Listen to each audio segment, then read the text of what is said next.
You may think your exterior doors are tight and secure, but small leaks around the door can cause big energy loss.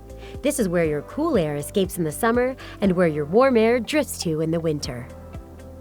There are a lot of different types of weather strips and door bottom seals that can stop the leaking air. One of the most popular styles is the slide-in options. We'll take a look at how to install this. First, remove any existing weather stripping. Then clean the area so that dirt and debris do not clog the seal. A clean surface means a secure seal.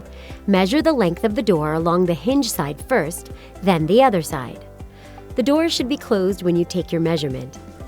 Mark the measurement on a length of weather strip. Use a utility knife to cut the size.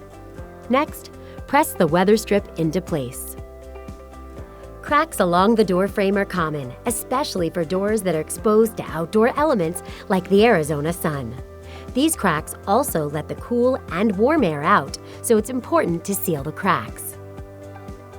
Now, if you've never used caulk or a caulking gun, there are a few tips that will help make this project much easier and more successful. Do use the handy tube cutter that comes on most caulking guns. Don't squeeze the trigger too hard. You'll get a much thicker bead of caulk at a much faster pace. Gentle and slow is the way to go. Aim for a bead about 1/8 of an inch, both wide and thick. Do have cleaning cloths on hand. Wipe the nozzle with the cloth as you go to keep the caulk from building up.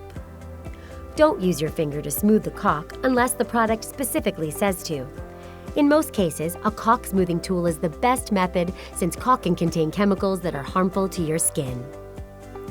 Do wait for the caulk to dry before removing any excess with a utility knife and painting if you are using a paintable caulk.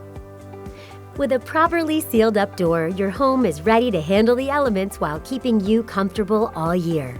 Your air conditioner and energy bill will thank you for it.